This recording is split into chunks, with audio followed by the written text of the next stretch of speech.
Okay, lovely. Okay, let's just start from where we left. Sorry about that.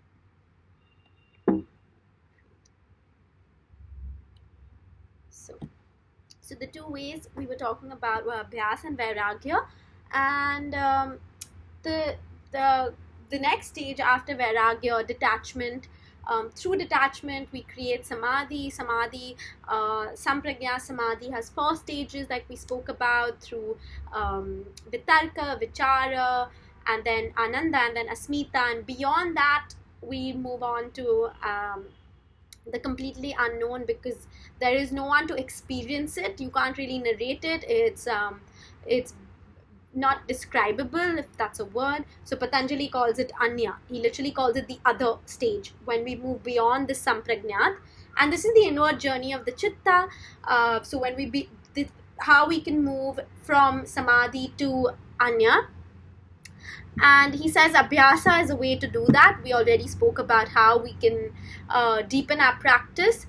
And now we talk about Ishvara Pranidhan, which is something that he actually brings in the second part, in the second chapter, Kriya Yoga chapter. But it's also there in, he explains, the main part he actually explains in the first part, between 1.23 to 1.29. He explains who is this Ishvara and what are his qualities. So it'll be nice to actually go through that. So we can, if you do have a copy of the book, just open to 123. That's the first chapter, the 23rd Sutra of Samadhi Pad.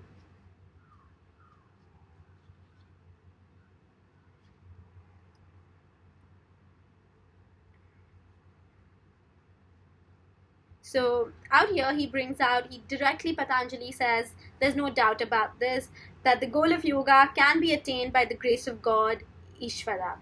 So from devotion to the Lord. And then if you move on, he says, the Lord is a special soul. He is untouchable by obstacles, karma, the fruitification of karma, and subconscious predisposition. This is basically the vritti samskara chakra. So he's beyond that. He does not have that. He is a special case of purusha that is unaffected by the kleshas, the karmas, the maturation of the karmas, and the storage of the karmas. So he's free from this cycle. And Ishwar is that God, or that special case of purusha. And pranidhan means to surrender. So he says that this is actually an easy method to attain this samadhi state that we were just discussing. So the one was, of course, abhyas, and the other way we can attain this is also through Ishvara Pranidhan, surrendering to that special case of Purusha. And he then goes on in the sutras, y'all can briefly skim through it. If these words seem, I'm going to translate the Sanskrit words for y'all, but he says that this Ishvara Tattva is omniscience, all-knowing, beginningless and endless. It's got Sarva Bijam, it's got the seed beyond time and space. So it has the potentiality to know an event or a phenomena, though separated geographically and or temporal, through time as well. However, total surrender is difficult to practice and achieve due to the ahankar, due to the ego, the asmita, that needs to be dissolved. So he's also known as the teacher of the ancients. His vehicle is the mystical symbol Om. He actually says Pranava Vachaka, Tasya Vachaka Pranavaja. So his vehicle is this mystical symbol Om, which is in 1.27. And it's actually believed that it is through this sound, Om is considered such a cosmic sacred sound, because the entire cosmos is to have come into creation through this Om. So even if you do nothing else, even if you just chant Om daily, you will be able to cultivate this state of concentration, the state of samadhi. So, and how does this happen? So actually all words are a rebound or a resonance through our vocal cords, through our dashboard. So think of the sound bouncing off any part from our tip of the tongue till the chest, throat, or you can even go lower. And A, U, Ma. Even if you chant that for yourself, these are the 3 syllables that Om comprises of. When you actually say that, you are actually going to different parts. So you're going from the base to the throat to the tip of the tongue. And this is the entire, any English language, any Sanskrit language is a, a bounce off, sound off from this this sound that we have, this one second, this soundboard that we have. So this is the Om. He's saying that you can actually meditate upon this pranava jap, repetition of this name, or contemplation of the meaning, contemplation of Brahman, can lead to Samadhi, which can lead to, again, freedom of all disturbances. And now we'll talk about what these disturbances mean. We've spoken about the vrittis and the mental afflictions, but let's talk about how do we actually feel these disturbances on a physical level, on a more grosser, tangible level, which probably might be easier for us to understand, which are also known as the obstacles on the path of this realization of inner consciousness.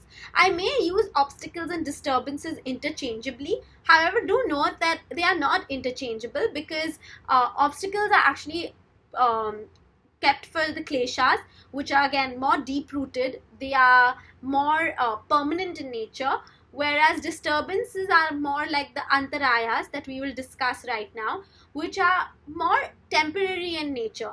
We can go in, go out of the antaraya. So though I may use them interchangeably, they are not actually. If you read the translation and a commentary, obstacles would generally be the translation for klesha. Yeah.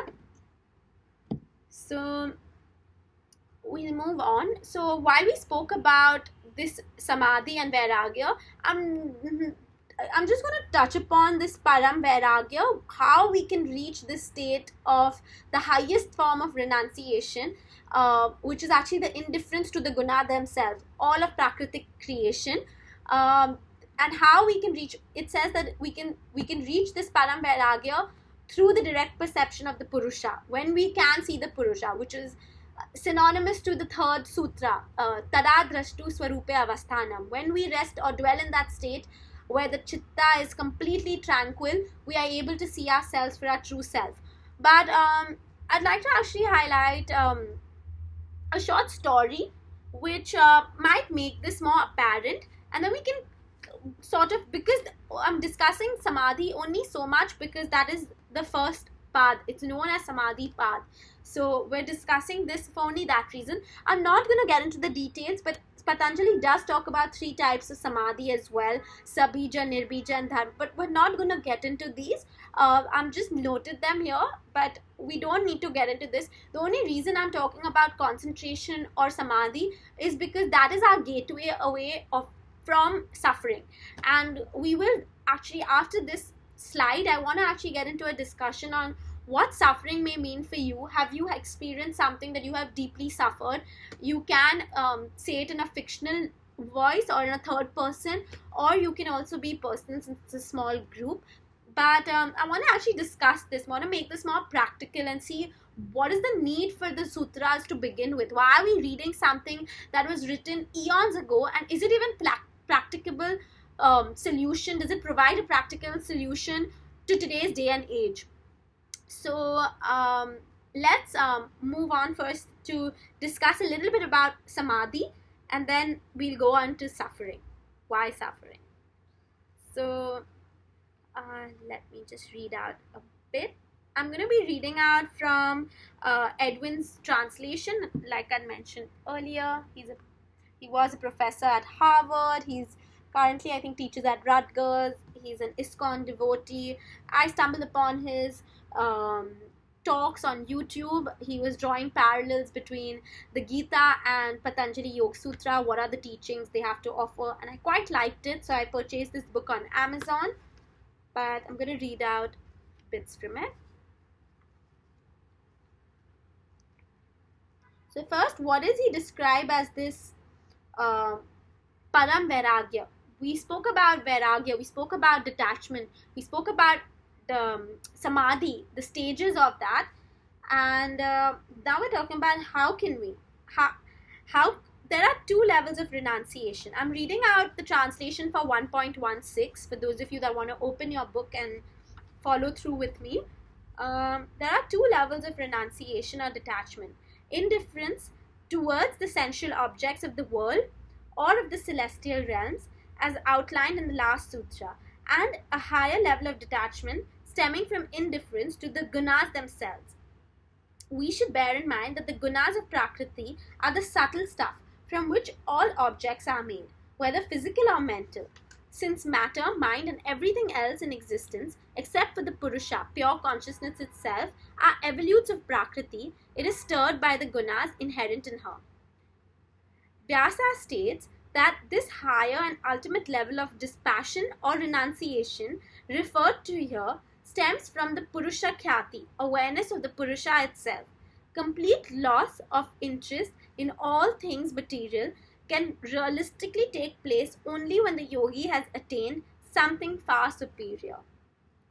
And while we're talking about this as evolution of consciousness, as a deepening of our sadhana, I think we can also, recognize that on a smaller level, I think what this means for us, or for me particularly, it is renunciation would be, or this sense of detachment would be, every time we choose to really lift ourselves up, pick ourselves up from our own bootstraps, whether that's emotionally, mentally, through a thought pattern, we snap ourselves out of it, or help ourselves out through a phase in our life.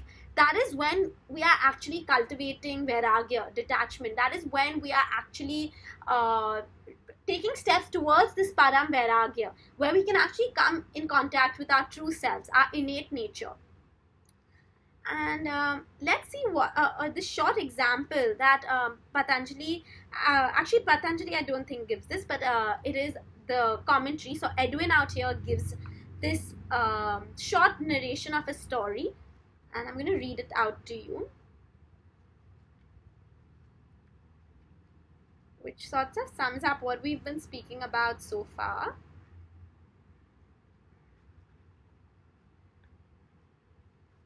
So, in the Bhagavad Puran, Jada Bharata had been a king named Bharata in his previous life. When the time was appropriate, he gave responsibility for his kingdom to his sons and betook himself to the forest to fix his mind on Lord Vishnu without distraction.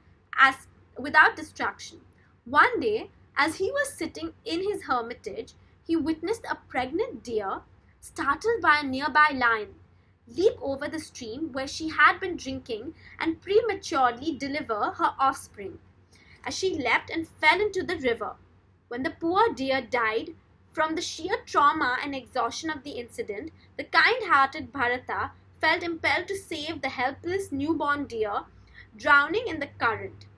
Adopting the orphan fawn, the saintly king nourished it, protected it, and ended up so completely attached to it that he became diverted from his worship and yogic practice to the point that he was found absorbed in the thought of the deer when death came to claim him at his given time.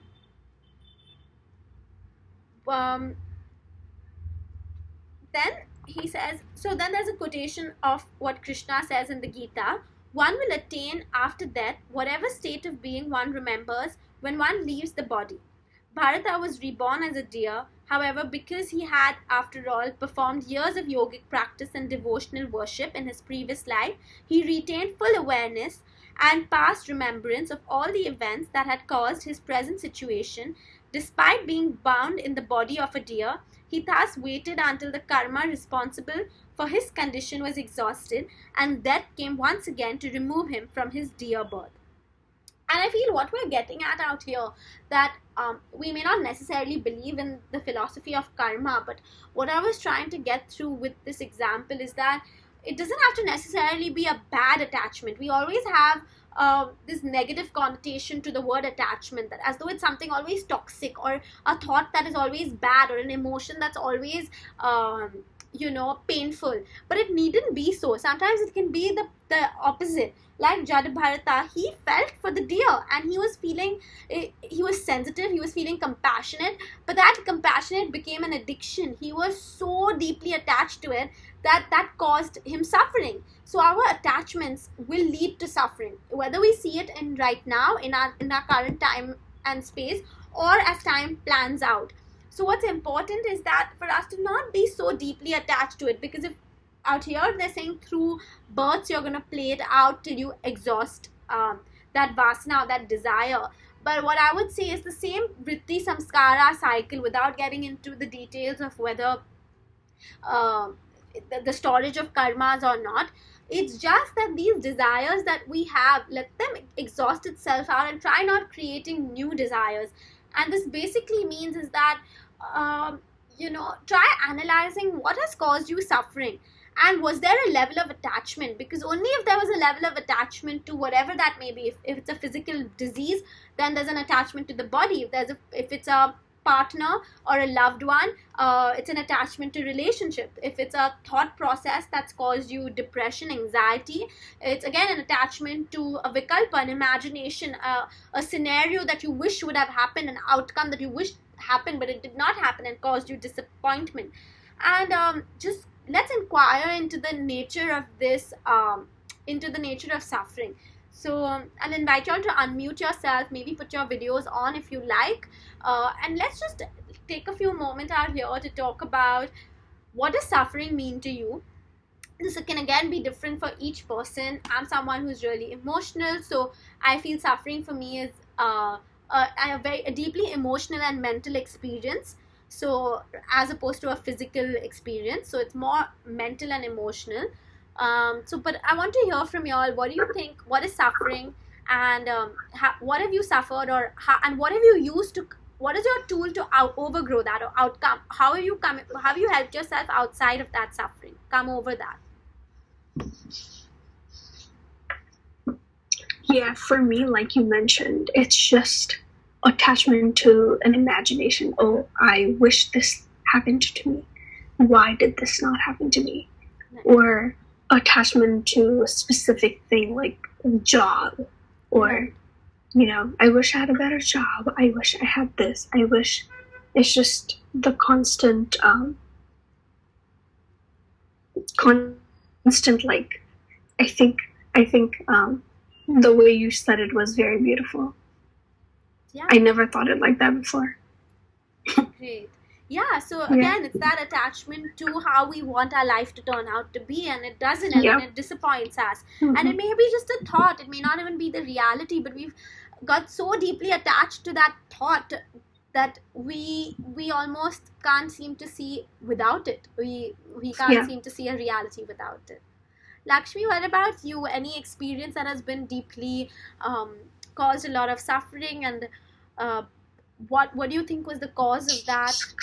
How did you help yourself out of it? It's an experience that I'm currently going through. Like, I feel that I've been an architect working for the last 15 years, and I feel that after 15 years of putting so much hard work, also I've not got what I want. So I feel that I'm suffering because of that, because of the thought. And there was also like a lot of attachment to my previous job where I was there for 10 years. And I worked very hard. I worked for a position which I didn't get, and then ultimately I left the job and I'm doing a new job. So that during that transition, I had a lot of suffering because I felt that I had put in so much of my time and effort to get things done in that company, but it did not give me what I wanted. Right. Then slowly I started, and that is why I started my journey on working on myself, my health, and I started focusing, because I lost a lot of my health during working that 10 years with that company. So then I started focusing on my health, and that's when I started my whole plant-based journey. And so now I'm still going through that transition, but I have learned that as you said, it is ultimately only what you are thinking. It may not be the reality. Right. So then I started realizing, oh no, it was just a job. It was not my life. It is my life that does not end if I leave a job after 10 years. Right. So then that's how I started moving on here. Right. Yeah, so again, that's I think we all fall prey to it, and even if we do how many of these satsangs or classic classes, I don't think the point is to overcome that. I think this is a very nice thing that one of my favorite kirtan walas, I love listening to Krishna Das music, and he has these podcasts and he has these episodes, chai with Krishna Das, and in one of those someone asked that, so if I do a lot of this practice in sadhana, will I overcome suffering? And he said no, because human experience is suffering. We are here. It's inevitable. You're not going to run away from it. Today it can come in the disguise of, oh, my job is not working too well. Tomorrow it can be, oh, my house is not feeling too well. The day after it's my finances aren't working out. It will keep taking on a different shape. So nothing can guarantee you that there's going to be no suffering.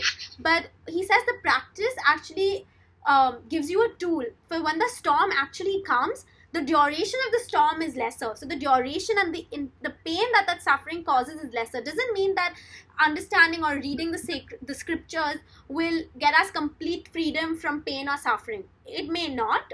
It may, if you suddenly get enlightened and you're a Buddha, lovely. But if not, we at least will reduce that duration of time. We reduce that duration of time of suffering.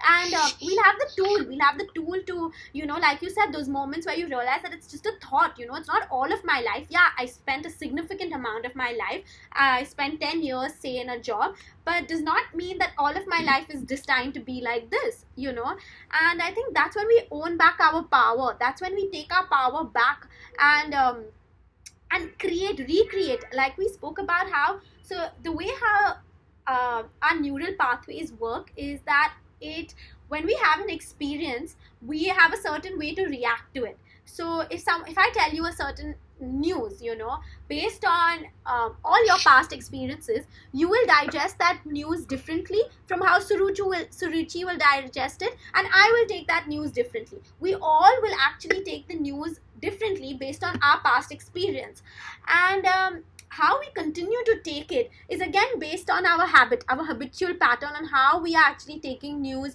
based on whatever experiences we have had. But when we take that moment of pause and tell ourselves that this is not the end all of everything, is when we actually empower ourselves to recognize we have a choice. We move from that victim narrative to the empowering choice narrative. So we move from that, say, oh, this is happening to me, I'm just a result of all these situations happening to me, versus I have control over the situation. I can change the outcome of things just through my thought, because that's where it all originates. It starts as a thought. That thought plays repeatedly, and then that creates panic, that creates fear, that creates anxiety. Then that becomes an emotional experience, and then we keep attracting all of those situations that actually create more of that, in our life. So change starts in our thought. It starts on the most subtlest level, and then it can change into a gross manifested level. So I think it's nice to, also it'll be nice to note that food for thought is how many of your thoughts have actually turned out. We all have fearful thoughts, and how many of those fears have actually manifested. We have had so many different I'm also like, when I used to get a situation, I call myself the worst case scenario. I will always think the worst. I will not think the best. So that I have learned to change now. Right. Like you cannot, then I realize that it is only I am thinking that, but then the result is not going to be that. I don't know what the result is. Right. So that's how I'm learning to change those thoughts in my mind. Absolutely, because if we believe that this is what's meant for me and I'm only going to get this, you're only going to get that. So it's interesting to note that the universe doesn't understand our thought is a vibration. It's an energy put out there, and the universe is responding to that. So if you're going to keep saying, oh, I want a very high paying job, but internally you're very afraid, or you're very anxious, or you don't have that self-confidence, the universe is not delivering that to you. So we kind of want to create a situation where we are able to take that power back into our hands and notice that this is just a thought, like the 1,000 other thoughts that we have in our head. This is just a thought. And also the futility of thoughts are that they are always in the past or the future. They're never in the present. Think of any thought they are always in the past or the future. It's a thought about the past, an incident that happened in the past, or it's about something that happened in the future.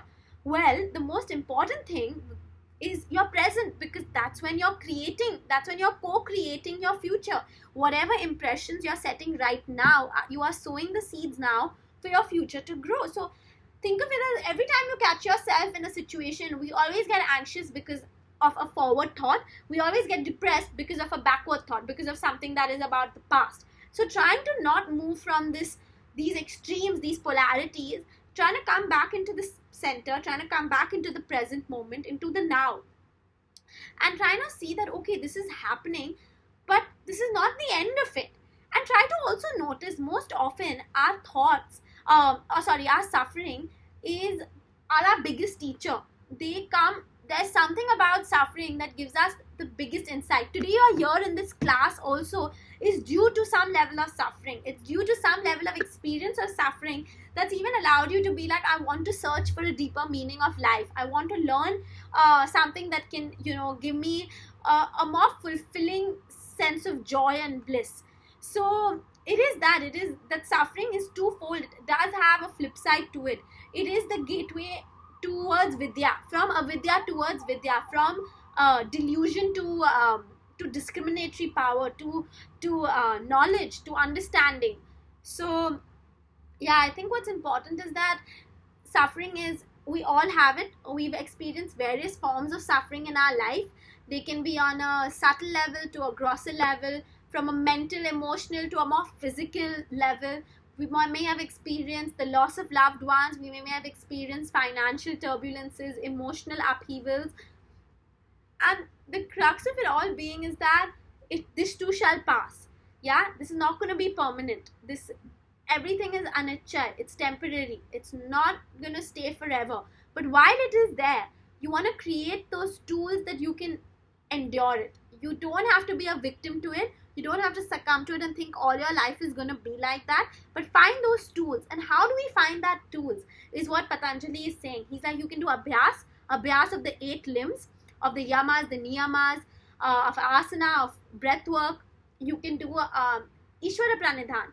Again, he mentioned that Ishwar Pranidham is not easy. Not everyone can surrender to God. Not everyone can cultivate that devotion towards God. I myself wouldn't consider myself that religious. So I find it hard to, just say, constantly do pujas or provide all the fruits of my action to the Lord. But what I find easier is to dwell in music, to listen to kirtan, to do chanting. And it's through that cultivation of whatever works for you. There is no one right way. Whatever works for you, that you're able to move away from this identity creation, from this ahankar, from this sense of everything is happening to me, to the buddhi, to that intellect, and allow that intellect to be your charioteer, to drive you, rather than your mind and your thoughts to just drive you in any direction, wherever it is going and playing. So some other things, that prerequisites for the success on this journey inwards. Yeah, so we spoke about abhyas till the goal is reached. Few other qualities that Patanjali says are important for us, for the sadhaka or the practitioner to have, are shraddha, which is faith, virya, which is energy or vigor, smriti, memory or the constant reminder of the ultimate goal. So remind yourself daily of the higher purpose, or like how Lakshmi said, that she reminds herself that this is not all of my life. This is just a chunk of my life, yes, but it's not my entirety. This is not who I am in all of me. And samadhi prajna, the intellectual ability to comprehend yogic practices, or I would say even attend a class like this. This is philosophical debate, and someone may find it really boring and shut down. We can already see through the numbers of participants from day one. If you've been consistent in class, look at how many people have already not made this a priority. And this is just how it is. This is just the nature of things. Constantly remind yourself that I want to take out time. I want to take out time for myself, for my self-growth, for my self-evolution, And these are the qualities that will take you ahead on the journey. These are the qualities that will help you curb those chitta vrittis. These are the qualities that will help you deal with suffering better, give you a tool. So he also talks about in the second chapter, he talks about Patanjali talks about the Kriya Yoga, and he says this in the second part, and he says that the Kriya Yoga is actually in the Niyamas. It's a reiteration of what he's already mentioned. So the Yamas and Niyamas, which are the first two limbs of the Ashtanga Yoga, can be considered the do's and the don'ts. So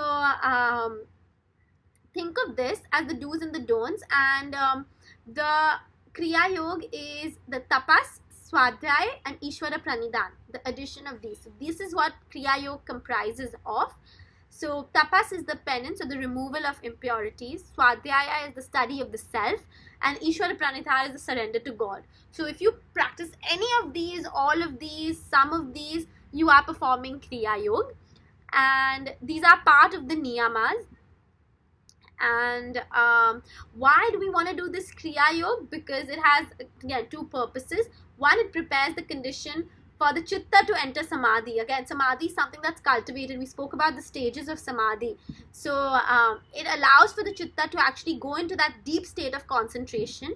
And second is for the Klishtanu-karana, for the kleshas to be weakened, which I mentioned earlier, are the deep afflictions or are the deep obstacles in the path. We all are on some level inflicted by the kleshas. If we're having a human experience, it's impossible that we're not inflicted by the kleshas. So we can just weaken the klesha. We can't completely destroy the kleshas, but through this practice of Kriya Yoga, we can definitely weaken the kleshas, and so will be the better observance of the yamas, which are ahimsa, which is non-violence; satya, truthfulness; asteya, non-stealing; brahmacharya, moderation or balance; aparigraha, which is non-possessiveness.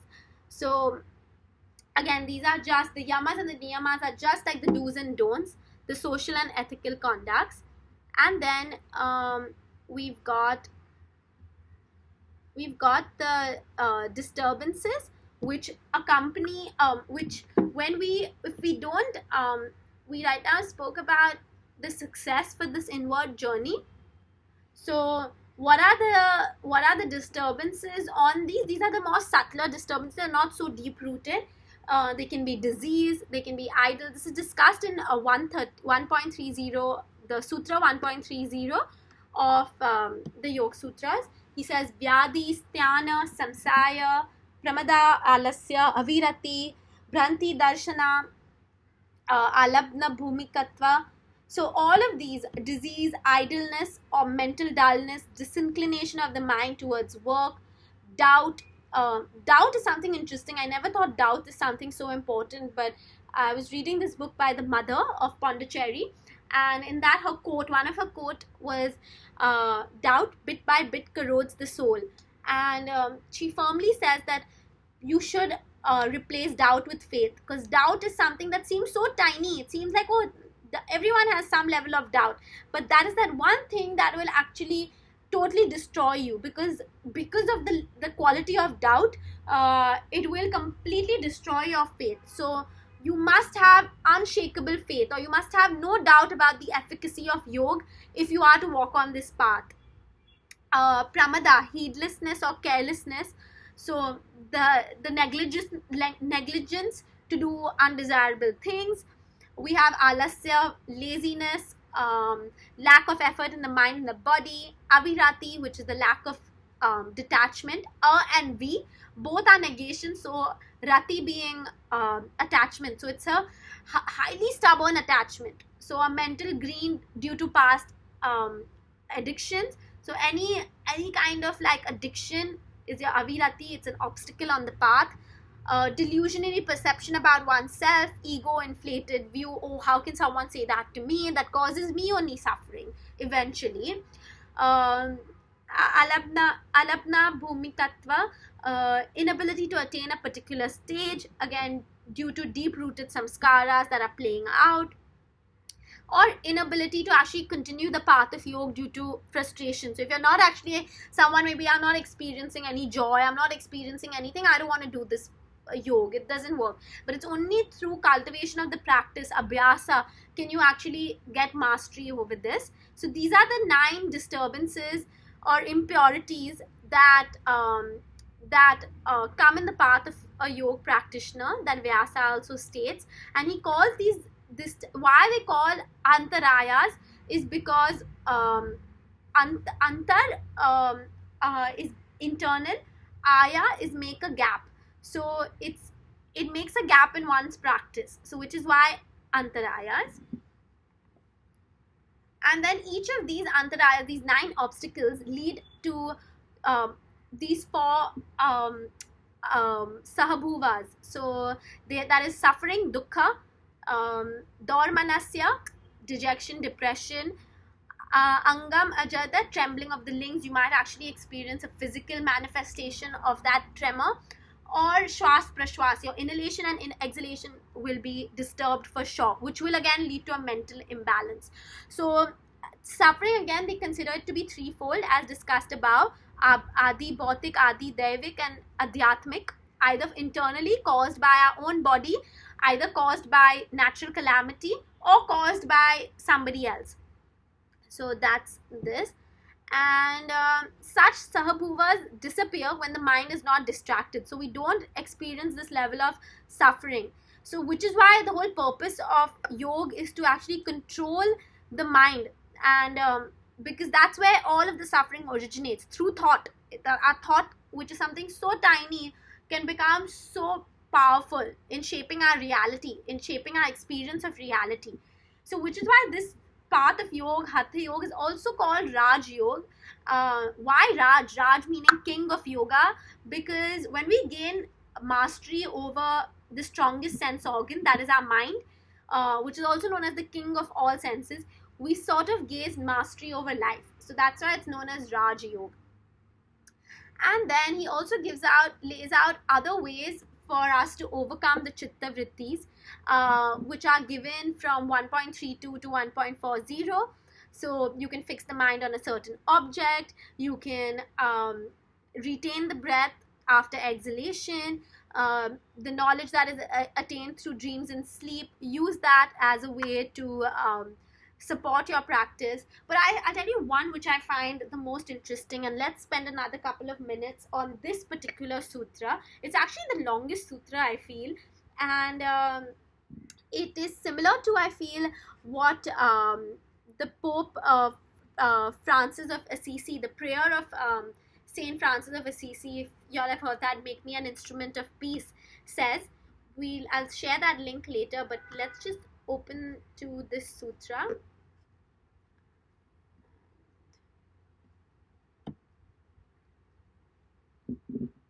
So it is 1.33, the 33rd sutra of the first chapter.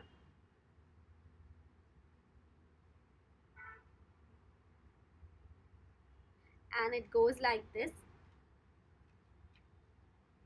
Maitri Karuna Mudito Upekshanam Sukha Dukkha Punya Apunya Vishyanam Bhavana Tas Chitta Prasadanam. So, by cultivating an attitude of friendship towards those who are happy, compassion towards those in distress, joy towards those who are virtuous, and equanimity towards those who are non-virtuous, lucidity arises in the mind. So I feel that this is the crux of it all. If I want to leave you with something after this entire Patanjali Yoga satsangs we've been having every Sunday, it is this. This is the crux of it. If you don't practice yoga, if you don't follow the limbs, you don't do any of it, don't do anything, that's fine. But for just being a better human, this is so important. And this literally shows the cultivation of compassion, kindness of the heart, which inevitably will lead to a certain stillness in the mind, a joy that will arise. And I feel these are just basic humanity, but we've forgotten it, in this world of competition and constantly competing, constantly feeling a sense of lack. We don't come from that sense of we all have enough space to glow, to flourish, to earn, constant need to, outdo someone else, to outperform someone else. What is the value addition that you bring by leading other people down, which actually results in our own suffering, because we all are interconnected. It's this giant web of interconnection. So Another translation of this that I read on Instagram was, the mind will become still when we cultivate qualities